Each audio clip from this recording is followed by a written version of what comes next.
Hello, my name's Colton and welcome to my channel. And today, I got a question.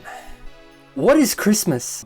What is Christmas? What is Christmas and why do we celebrate it? And if you're a Christian, then should we even celebrate it? I mean, obviously it's about Jesus, but where did it come from? Well, by the end of this video, you are gonna know a little bit more about Christmas. History time. Christmas has been a federal holiday in the US since 1870. But what about before then? Let's go all the way back to the very beginning. Before the days of Jesus, the Norse people celebrated the winter solstice from the 21st to the end of the year. The winter solstice. The winter solstice is the shortest day of the year. The Germans would celebrate the mythical god of Odin at the same time of year. Whosoever holds this hammer. And the Romans were even celebrating in this big holiday, only they were celebrating Saturn. But Colton, what does this have to do with Christmas? Let me get there, okay? I'm getting there. In the early years of Christianity, Easter was the main Christian holiday, until church leaders, specifically Pope Julius I, decided that we should all start celebrating Jesus' birth as well as his death and resurrection. Now let's get this straight. Jesus was not actually born on December 25th. You sit on a throne of lies. And many Puritans tried to discredit Christmas altogether because of that fact. Think you're gonna have a good Christmas, all right? You smell like beef and cheese. You don't smell like Santa. Puritans. Nevertheless, Pope Julius I wanted to celebrate Jesus' birth, and he picked the very same time as all these other celebrations, between December 21st and the end of the year. But why? Well, let me explain. The most common belief is because of all the other festivals. See, the Pope wanted Christ's birth celebration, Christmas, to catch traction and gain traction. He wanted it to be popular, okay? Which, of course, it did become extremely popular. So much so that no one even really knows about all of the other celebrations that used to happen because Christmas is the dominant point of December. What became known as Christmas eventually drowned out all of the pagan religions and became extremely well accepted and popular. But was this such a good idea? Putting this holiday on another common holiday meant that people were taking the traditions from the celebration of Saturn and pulling them into the celebration of Christmas. And these celebrations were very wild and Mardi Gras type, reckless, wild, insane celebrations. Was it a celebration fit for the Son of God? No. Enter Oliver Cromwell, the real-life Burgermeister. A toy? As I suspected. I hate toys. This man and his Puritan forces took over England in 1645 and literally canceled Christmas because of its pagan celebrating roots. Either they are going or I am going. And I am certainly not going. And after all, Jesus wasn't born on December 25th, so how dare us celebrate him on that day? Puritans. Christmas remained canceled until King Charles restored it after he was restored to the throne. But the disdain for Christmas from Puritans did not stop there. The early English settlers in America were even more orthodox than Cromwell.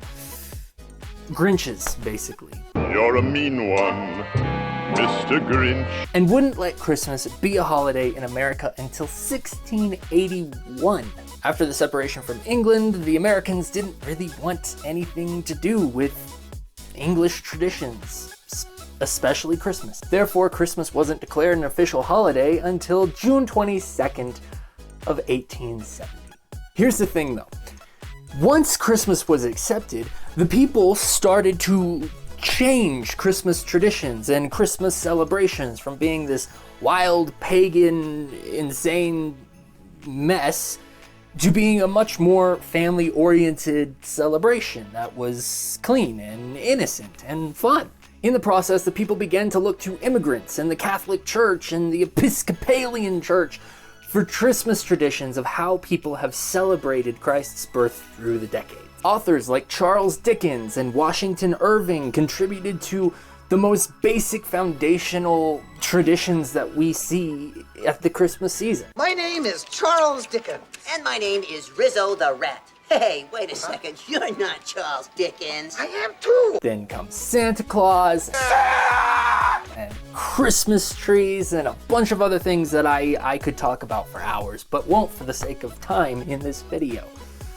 Maybe I'll do another video about that. Let me know in the comments if you would like such a thing. If you'd like to hear the history of Christmas trees and Santa Claus, let me know in the comments below, and I will see what I can do. Topo Shisho. The point is this, all of these things have led to what we know as Christmas today. For centuries, some of the most orthodox believers have wanted to get rid of Christmas and disregard Christmas as a pagan holiday. But as far as I've researched, all the pagan roots are pretty much drowned. Maybe Pope Julius had different reasons for starting Christmas, but as far as I can see, him saying that Christmas should be celebrated during the time of other pagan celebrations pretty much drowned out the pagan celebrations and made Christmas and Christ's birth popular and known. It lent an air of truth where there was only lies and deception. No doubt some traditions that did not originate in the celebration of Jesus' birth stuck around and stayed within Christmas tradition. But the reality is that I don't think any of those things discredit Christmas or take away from the meaning of Christ's birth and who Jesus is. If anything, they can actually help us see who Jesus is. So should Christians celebrate Christmas? I'm not going to answer that because my opinion doesn't really matter. What matters is what God has laid on your heart to do. If you don't want to celebrate Christmas using certain things, Christmas trees or stockings or whatever, that's up to you. That's entirely up to you. You do what you feel is best for you and your family. However, don't push those convictions on everyone else, because here's the reality.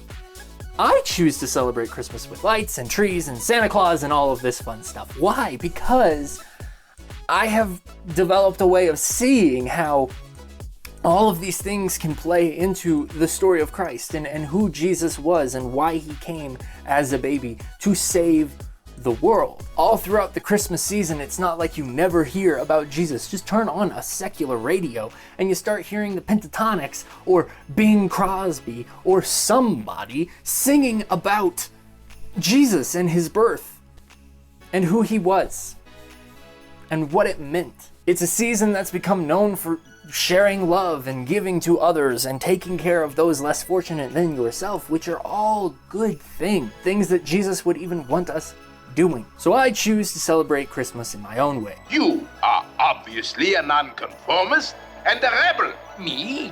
How you choose to celebrate Christmas is entirely up to you. So now you know the origins of the Christmas season.